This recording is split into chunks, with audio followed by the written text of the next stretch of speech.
To make our paper boat mold, we'll need an index card. For the first step, we are going to fold our paper into half, lengthwise and crosswise.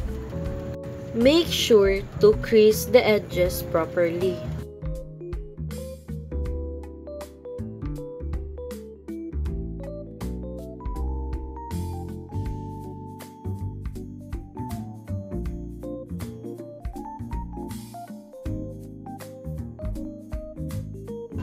For the second step, we are going to fold the paper diagonally.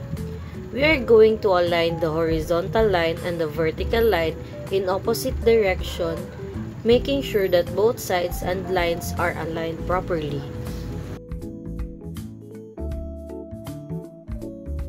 The same process on the other side of the paper. Fold diagonally and align the horizontal lines and vertical lines in opposite direction. You must have an X mark or X line in the middle of the paper.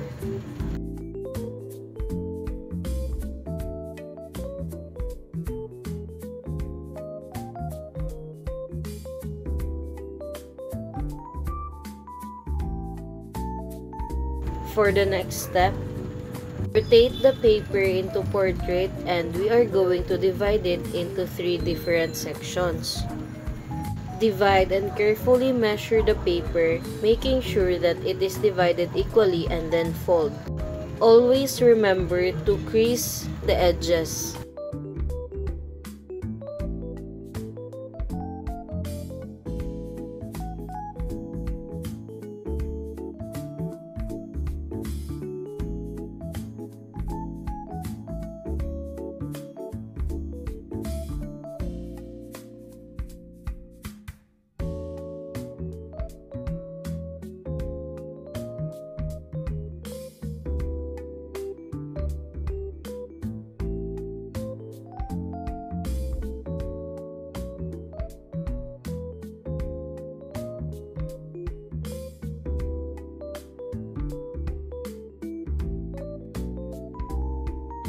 For the next step, the paper must be on landscape. We will divide the paper into 5 different sections. Hold each section carefully and check if all sections are properly divided. Always remember to crease the edges.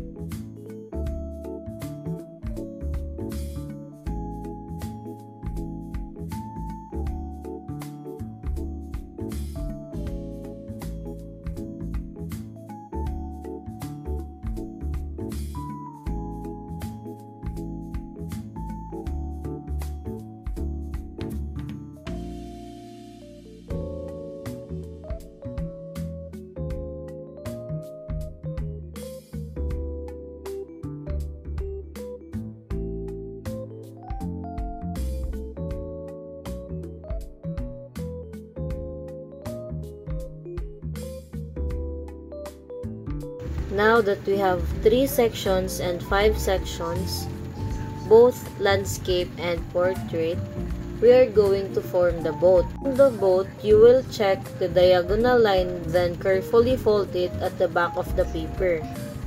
Carefully fold each section and perform the same process on the 4 different sides of the paper.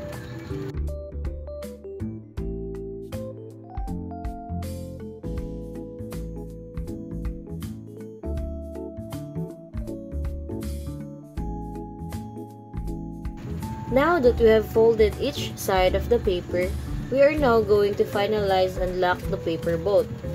With the excess paper, we are going to fold it backward. So we have now our paper boat out of index card for our embedding. Thank you for watching!